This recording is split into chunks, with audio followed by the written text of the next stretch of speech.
Sugad nga bubuhaton naton yan na nga itundog ka tubig para pagkuha kan imo mga kasalanan.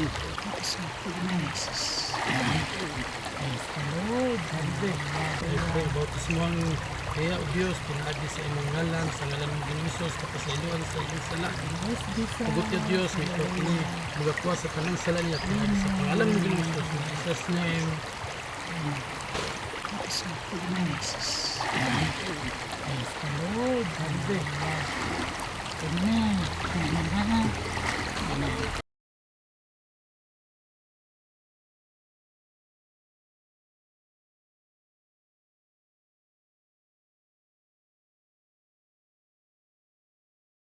So malahan ginisgutan na niyo ni Ate Raquel na amo to magpabautismo maluwas apan ang dili paghahukman sa silat ug amin niya na ani mo nakarawat ang bautismo hangaran ni Hesus Kristo tungod sa kapasayloan sa imong mga sala.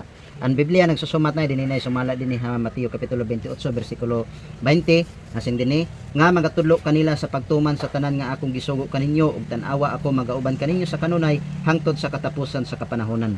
So ang kaluwasan nato nay dili na tubtob ha bautismo kundi ada ang pagtutdo ha pagtuman hampulong ha naton Ginoo nay. Diba nay?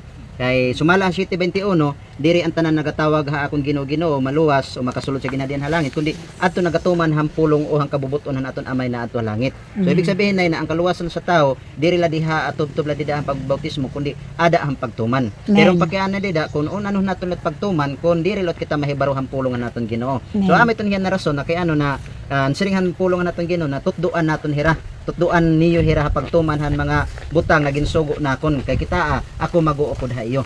So ami to niya nakita may da kita gintatawag na permanente regular kita na simba na pag-abot iton Sunday kay may da kita Bible study kay di ami to ang time na nagintutudduan kita han mga pulong kuno nanon naton pagsunod ang kaburuton han naton Ginoo, di ba nay?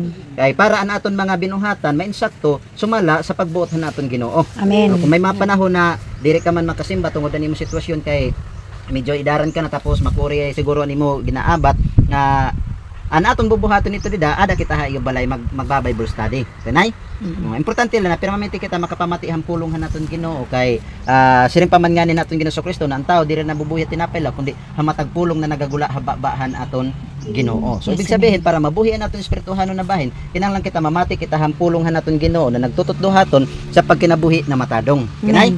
Kapag kaya nanay amula nitot aton nigistorya imo kay sunod na mga higayon sunod na Sabado makadaналot kami ha imo dito nalot kita magdudugang pag-istorya pa ano nay. Importante na nasabtan na nimo yan o nakarawat na nimo ang bautismo hangaran Ginoong Kristo. So